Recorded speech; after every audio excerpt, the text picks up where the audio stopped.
దేశం కోసం ఎంతో మంది సైనిక సోదరులు ప్రాణాలర్పించారని, ఇప్పటికే దేశ సేవ చేస్తున్నారని, వారందరి కోసం సైనికులంతా ఐక్యతగా ఉండాలని గణతంత్ర దినోత్సవం సందర్భంగా మాజీ సైనికులు కోరారు. ప్రకాశం జిల్లా కొమరోలులోని మాజీ సైనికుల కార్యాలయం వద్ద 76వ గణతంత్ర దినోత్సవ వేడుకలను ఘనంగా నిర్వహించారు.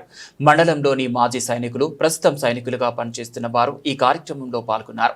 పాఠశాల విద్యార్థినులు దేశభక్తి గీతాలు పాడగా అనంతరం మాజీ సైనికుల అధ్యక్షుడు అంబవరపు రామకృష్ణారెడ్డి ఆధ్వర్యంలో జాతీయ జెండాను ఎగురవేశారు. అనంతరం కార్యాలయంలో సమావేశం ఏర్పాటు చేశారు. ఈ సందర్భంగా మాజీ సైనికుల అధ్యక్షుడు రామకృష్ణారెడ్డి, ఇతర మాజీ సైనికులు మాట్లాడుతూ కొమరోలు మండలంలో మొత్తం సైనికులు 1300 మంది ఉన్నారని, అందరూ కూడా దేశం కోసం పోరాడిన వారేనని, మేజర్ స్థానం నుంచి సిపాయి వరకు అనేక రకాల బాధ్యతలు దేశం కోసం నిర్వహించారని, కానీ మన హక్కులను కాపాడుకోవడంలో వెనుక పడుతున్నామని, కావున అందరం కూడా గణతంత్ర దినోత్సవం సందర్భంగా ఐక్యంగా ఉండాలని, దేశ సేవ కోసం ఇప్పటికే సైన్యంలో పనిచేసేవారు మరింత కృషి చేయాలని కోరారు.